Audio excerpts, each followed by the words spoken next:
दिनेश मौर्य इस वक्त शाइना एनसी से बात कर रहे हैं। शाइना एनसी क्या कह रही है, जरा सुन लेते हैं। देवेंद्र फडणवीस की तरफ से वो काम करेगा आपकी कॉन्स्टिट्यूंसी में? उम्मीद पे दुनिया कायम है, लेकिन मैं आपको विश्वास से कह सकती हूँ कि हम जीत के आएंगे, क्योंकि लोगों ने देखा है सच्चाई और एक परिवर्तन जिसकी आवश्यकता है। 20-20 घंटे काम किए हैं, एक एक घर तक पहुंचे हैं और जनता का जो प्यार मिलता है, तो मैं मानती हूं कि ओवर कॉन्फिडेंस में न जाते हुए मां मुंबा देवी का आशीर्वाद है और यहां जीत प्राप्त होगी। आज महाविकास आघाड़ी दावा कर रही कि सरकार उनकी बनने वाली है। 12 बजे के बाद वो सीएम के नाम का जो अनाउंसमेंट भी कर देंगे। उनकी तरफ से तैयारियां जोरों पे है। महायुति की तरफ से क्या तैयारी की गई? देखिए, महाविनाश आघाड़ी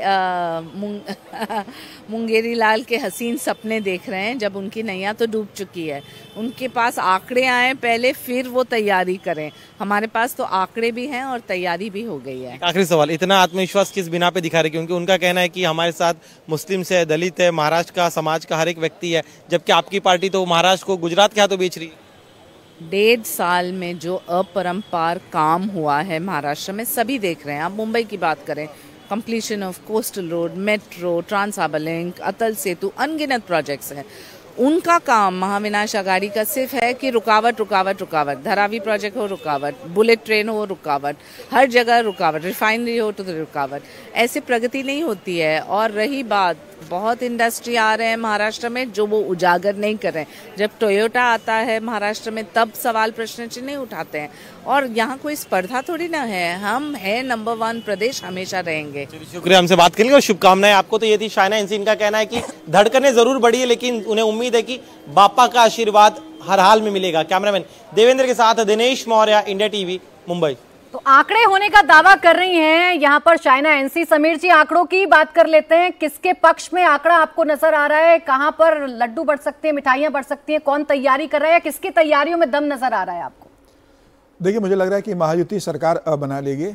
अब सीटों के बारे में ये हो सकता है कि वो 148 के ऊपर कितने जाकर रुकेगी, ये कहना मतलब अभी मुश्किल होगा, लेकिन सरकार महायुति की बनेगी। देखिए, भारतीय जनता पार्टी का एक महाराष्ट्र के अंदर पूरे एक आधार रहा है और बाकी जितनी पार्टियां उनकी एक लिमिटेड रहेगी। अगर एकनाथ शिंदे की कहेंगे तो 40-45 सीटों के ऊपर वो जा नहीं सकते।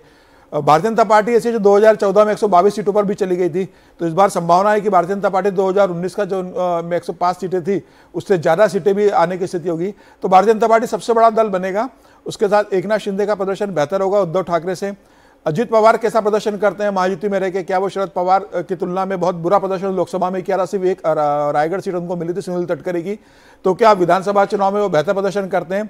मुझे लग रहा है कि सबसे कमजोर अजित पवार का प्रदर्शन रहेगा, लेकिन भारतीय जनता पार्टी और एकनाथ शिंदे मिलकर इस स्थिति में आ जाएंगे कि वहां कंफर्टेबली सरकार बना अजित पवार का प्रदर्शन कमजोर बता रहे हैं, लेकिन क्या अजित पवार अपनी सीट भी बचा पाएंगे या नहीं बचा पाएंगे, इसमें कोई संशय है? नहीं, अजित पवार चुनाव जीतेंगे। इतनी स्थिति खराब नहीं है अजित पवार की वो बारामती से चुनाव हार जाए। अजित पवार वहां के नेता है। ये बात सही है कि ठीक है, परिवार बनाम परिवार की लड़ाई हो रही है, पवार बनाम पवार की लड़ाई हो रही है और अपने भतीजे से वो चुनाव लड़ रहे हैं।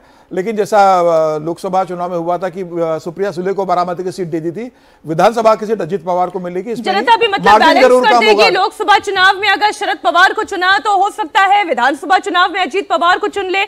तमाम बड़े चेहरे इस चुनाव के इस वक्त आप इंडिया टीवी पर देख रहे हैं, फिर चाहे वो देवेंद्र फडणवीस हो, समीर हमारे सहयोगी जुड़े हुए, पवन नारा भी अब हमें ज्वाइन कर चुके हैं। हम एक एक करके बड़े चेहरों की बात कर लेते हैं। समीर, देवेंद्र फडणवीस, उनकी भी राजनीति का एक ये बहुत बड़ा टर्निंग पॉइंट हो सकता है। यहां से अगर बीजेपी बहुत बड़े नंबर पर पहुंचती है तो चर्चा ये भी है कि मुख्यमंत्री का सेहरा उनके सिर पर हो सकता है।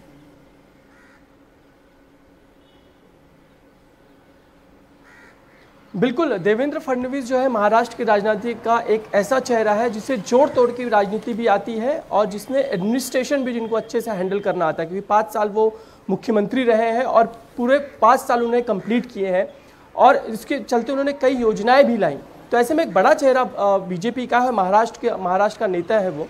ऐसे में फिलहाल जो उन्होंने रणनीति बिठाई है, जिस तरीके से उन्होंने माइक्रो मैनेजमेंट किया है, निचले स्तर पर जाकर बीजेपी के काडर को उन्होंने खड़ा किया है, क्योंकि जिस तरीके से लोकसभा के चुनाव के नतीजे आए उसके बाद बीजेपी का जो यहाँ का काडर था उसका मोरल डाउन हुआ था, लेकिन उसे फिर से खड़े करना और उसे बिल्कुल ज़मीनी स्तर पर काम करने के लिए तैयार करना, ये देवेंद्र फडणवीस ने किया हुआ है। और आने वाले समय में जैसे ही नतीजे आना शुरू होगा, उसके बाद भी जो जोड़ तोड़ की राजनीति करनी होगी, खासकर वो जो इंडिपेंडेंट कैंडिडेट्स हैं उनको अपने पाले में कर लेना, ये एक बड़ी कवायद होगी। जुगाड़ शुरू भी कर दिया गया है। इसके लिए नाना पटोले तो पूरी तरीके से तैयार भी हैं, पर्यवेक्षक नियुक्त कर दिए गए हैं। विधायकों को जैसे जैसे जीत सुनिश्चित हो जाएगी उन्हें मुंबई बुलाया जाएगा, यानी बाड़ेबंदी हमें एक बार फिर से महाराष्ट्र में जरूर देखने को मिलेगी। बात देवेंद्र फडणवीस की हम कर रहे हैं तो बात एकनाथ शिंदे की भी सचिन यहां पर कर लेनी चाहिए। एकनाथ शिंदे एक मजबूत चेहरे के तौर पर उभर कर आए, अपनी पार्टी के सबसे बड़े नेता, सीएम के तौर पर उनकी छवि, उन्हीं के नेतृत्व या उन्हीं के चेहरे पर भारतीय जनता पार्टी या महायुति ने चुनाव लड़ा महाराष्ट्र का। उनके सामने क्या चुनौती देख रहे हैं? ये चुनाव उनका भविष्य कैसे तय करेगा? जी बिल्कुल, देखिए लोकसभा चुनाव में ये कहा जा रहा था कि शिवसेना असली किसकी होगी, लेकिन जिस तरह से एकनाथ शिंदे ने खासतौर पर शहरी मुंबई इलाका जहां उद्धव ठाकरे का गढ़ था वहां पर अच्छी चुनौती दी, और आदित्य ठाकरे की जो कॉन्स्टिट्यूंसी है वहां पर सिर्फ 6000 की लीड मिली थी। और कहा जा रहा था कि जो कैडर है शिवसेना का, जो मूल कैडर है, जो कट्टर शिवसैनिक कहलाए जाते हैं, वो रहेंगे उद्धव ठाकरे के साथ। लेकिन मुंबई में ऐसा नहीं ऐसा देखने नहीं मिला था। लेकिन उद्धव ठाकरे जो जीते थे उनको एक तरह से एकमुश्त जो मुस्लिम वोट है वो दलित वोट मिले थे, उसके कारण उनकी सीटें वहां पर आई थी। तो ज़्यादा अंतर नहीं था उद्धव ठाकरे में और एकनाथ शिंदे में। एकनाथ शिंदे के लिए अगर हम विधानसभा की बात करें तो उनके लिए पॉजिटिव चीज़ ये है कि उन्होंने लाडली बहन योजना लाई। लाडली बहन योजना को उन्होंने जनता तक पहुँचाया। अगस्त से लेकर नवंबर तक की उन्होंने किस्तें दी है। इसके अलावा एकनाथ शिंदे का जो है मनोज जरांगे पाटिल से काफ़ी अच्छा संबंध रहा है और मराठवाड़ा में उन्होंने आंदोलन को अच्छे से हैंडल भी किया है शुरू से लेकर।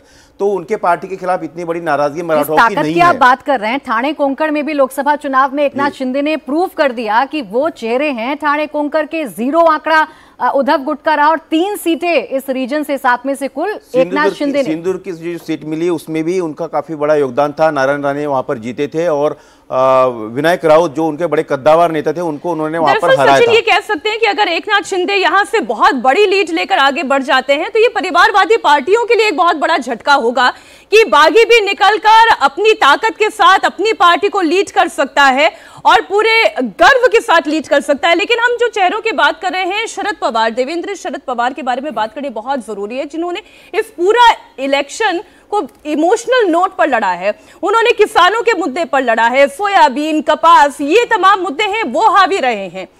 ये इलेक्शन रिजल्ट शरद पवार की राजनीति का भविष्य भी तय करेंगे। निश्चित तौर पे उनके भविष्य के साथ साथ आगे का वो जो चाहते हैं, अपनी खासतौर पे अपनी बेटी के लिहाज से उनकी अगर बात करें तो वो जो रास्ता वो चाहते हैं और उस लिहाज से उन्होंने इस इमोशनल कार्ड को खेला। इसके पहले भी अगर आपको याद हो तो शरद पवार इस तरह के कार्ड का हमेशा इस्तेमाल करते रहे। इस बार ज़्यादा आक्रामक नजर आए।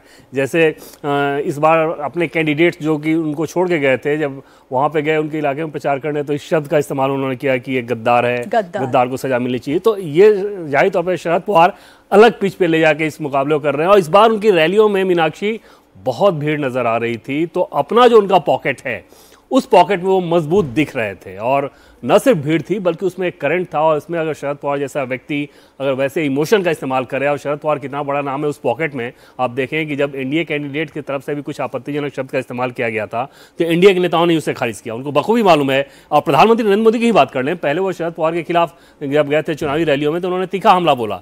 इस बार के चुनाव में उन्होंने शरद पवार पर अटैक करने से बिल्कुल परहेज किया, क्योंकि उनको ये समझ में आ गया था कि शरद पवार को बोलने का मतलब है कि उसका नुकसान उठाना, क्योंकि सिंपैथी सीधे सीधे उनके साथ जुड़ जाती है। प्रदीप जी, सिंपैथी जो है बहुत क्लियरली शरद पवार के साथ दिखाई दे रही है, लेकिन क्या अजीत पवार वो सिंपैथी अपनी तरफ ला पाए हैं या वो अपनी विनिंग प्रोबेबिलिटी ज्यादा इंक्रीज कर पाते दिखाई देते हैं इस चुनाव में? नहीं, देखिए शरद पवार की पूरी राजनीति आप देखें तो वो समन्वयवादी राजनीति के लिए जाने जाते हैं। परिवार को साथ लेकर चले, जहां अपनी पार्टी बनाई तो पूरी पार्टी को लेकर चले, नए लोगों को उन्होंने आगे बढ़ाया। अजीत पवार के बारे में एक गलतफहमी बनी हुई थी जब तक वो अलग नहीं हुए कि शरद पवार के पीछे की जो ज़मीन पर ताकत है वो अजीत पवार हो गए हैं। अब शरद पवार केवल ऊपर के राष्ट्रीय नेता या प्रदेश स्तर के नेता कहिए उस स्तर पर रह गए हैं, लेकिन ज़मीन पर जो काम है, जो पकड़ है, वो अजीत पवार की है। लोकसभा चुनाव में साबित हुआ कि ऐसा नहीं है। शरद पवार का कद और उनकी अपील अब भी लोकसभा चुनाव के, विधानसभा चुनाव के मुद्दे भी तो अलग अलग होते हैं, मुद्दे अलग हों, लेकिन लोगों की पसंद की बात है। जी। मुद्दे तो अलग होंगे ही, निश्चित रूप से लोकसभा चुनाव और विधानसभा चुनाव की तुलना नहीं हो सकती, लेकिन वो पहला मौका था जब ये दो पार्टियां टूटी। दोनों पार्टियों में कौन सा फैक्शन जो है, ट्रेडिशनल जो उनका वोटर है वो उनके साथ है, इसकी परीक्षा थी। उस पहली परीक्षा में शिंदे इधर अच्छा, पास सर देखिए, पहली परीक्षा है, मैं आपको इसलिए बीच में रोक रही हूँ क्योंकि मेरे सहयोगी इस वक्त हमारे साथ जुड़े हुए हैं मुंबई से, सीधा उनके पास हम चल लेंगे। पवन, अब बताइए जरा, बहुत ही कम वक्त रह गया है, तकरीबन आधे घंटे से ज्यादा का वक्त अब बचा है काउंटिंग शुरू होने में। क्या हलचल देख रहे हैं, क्या तैयारी महसूस कर पा रहे हैं राजनीतिक दलों के बीच में? बिल्कुल, मैं इस वक्त आपको बता दूं, मुंबई में बीजेपी के दफ्तर पर मौजूद हैं। यहां दरियां बिछ गई हैं, कहा जाए तो एक स्क्रीन लगाया गया है राष्ट्रीय प्रसारक चैनल का। कुर्सियां खुलनी अभी बाकी हैं, सुबह का वक्त है। लेकिन एक बात तय है, अगर आप मतदान के आंकड़ों को देखेंगे तो 6% के आसपास मतदान बढ़ा है, जिसका सीधा मतलब यह है कि कोई इफ बट नहीं है, क्लियर मैंडेट होगा। महिलाओं का वोट परसेंटेज भी पिछले सालों के मुकाबले लगभग 5 से 6% बढ़ा है, जो अपने आप में एक बड़ा इंडिकेटर है। तो इस 6% की बढ़त ने दोनों पार्टियों को उम्मीदें दी हैं, दोनों गठबंधनों को उम्मीदें दी हैं और दोनों गठबंधनों को चुनौती भी दी है, क्योंकि 6% एंटी इनकम्बेंसी है या प्रो कम्बेंसी है, वो अब से कुछ देर बाद पता चल जाएगा। लेकिन एक बात क्लियर है कि मतदाताओं ने अपना क्लियर मैंडेट दिया है। और हमारी कुछ नेताओं से कल मुंबई में बात हुई, उनका कहना था कि महाराष्ट्र में 11:30 बजे तक के रुझान देखकर आपको पता चल जाएगा, आपको लंबा इंतजार नहीं करना पड़ेगा और यह देखना होगा कि वो 6% कहां गए हैं। ये 6% वो हो सकते हैं जो महिलाओं ने बढ़ चढ़कर वोट किया, क्योंकि एग्जिट पोल जो इशारा दे रहे थे समीर जी, कल तो हमारी चर्चा भी लंबी चौड़ी इस बात पर हुई कि महिलाओं का वोट सबसे बड़ा निर्णायक वोट साबित हो सकता है। लाडली बहन योजना ने क्या ठीक उसी तरह असर किया है जैसे मध्य प्रदेश में लाडली बहन योजना ने किया था, और अगर वहां पर यह असर हो रहा है तो यही असर तो फिर झारखंड में भी हो सकता है, जहां पर मैया सम्मान योजना के तौर पर हेमंत सोरेन ने एक जादू चलाने की कोशिश की। बिल्कुल, इसमें कोई दो राय नहीं कि जो वोट परसेंट बढ़ा है महाराष्ट्र में इस बार 3.5 से 4% ज़्यादा वोटिंग हुई है। मुझे लग रहा है इसमें महिलाओं की एक बड़ी भूमिका रही है, महिलाएं, और कहा जा रहा है कि महायुति के पक्ष में महिलाओं का मतदान रहा है। और सिर्फ महिलाओं को नहीं, युवाओं ने भी बड़ा इस बार, जो नए फर्स्ट टाइम के वोटर्स थे उन्होंने भी काफ़ी बड़ी मात्रा में वोटिंग की है। और ये भी कहा जा रहा है कि जो फर्स्ट टाइम वोटर्स है वो प्रधानमंत्री नरेंद्र मोदी की योजनाओं से प्रभावित रहे, वो चाहते थे कि महायुति की सरकार रहे, तो उसका भी एक बड़ा वर्ग महायुति की तरफ गया। तो मुझे लग रहा है कि जो बड़ा परसेंटेज रहा है वोटिंग का इस बार, उसका ज़्यादा हिस्सा महायुति की तरफ गया, जबकि ये जनरली कहा जाता है कि अगर वोटिंग परसेंटेज ज़्यादा होता तो एंटी इनकम्बेंसी होती है, सरकार के खिलाफ जाता है। मुझे लगता है कि ये प्रो इनकम्बेंसी का एक उदाहरण देखने को मिला है कि जब ज़्यादा वोटिंग होने के बाद ज़्यादा बहुमत से सरकार वापस कर रही है। जैसे हरियाणा में हमने देखा कि तीसरी बार भारतीय जनता पार्टी ने लगातार सरकार बनाई वहाँ पर। तो वैसे ही मुझे लग रहा है कि महाराष्ट्र में जो 2.5 साल का कार्यकाल रहा है, क्योंकि दोनों गठबंधनों के लिए महाराष्ट्र की जनता ने 2.5 साल का कार्यकाल देखा है, तो उद्धव ठाकरे के नेतृत्व में, उसके बाद एकनाथ शिंदे के नेतृत्व में, और जिस तरीके से संगठन ने वहाँ भारतीय जनता पार्टी के संगठन ने काम किया है, संघ ने वहाँ जमीनी स्तर पर जिस तरीके से काम किया है, और 2024 के लोकसभा चुनाव में जो नुकसान हुआ था उसके बाद मुझे लग रहा है कि भारतीय जनता पार्टी बहुत अलर्ट हो गई थी, शायद ओवर कॉन्फिडेंस में थी लोकसभा चुनाव में कि बहुत आराम से हम जीतेंगे। तो विधानसभा चुनाव को उन्होंने बहुत युद्ध स्तर पर लिया, जमीनी स्तर पर बहुत शुरुआत से एक्टिव रहा, और मुझे लगा है उसका असर अब चुनाव परिणाम में आज दिखेगा।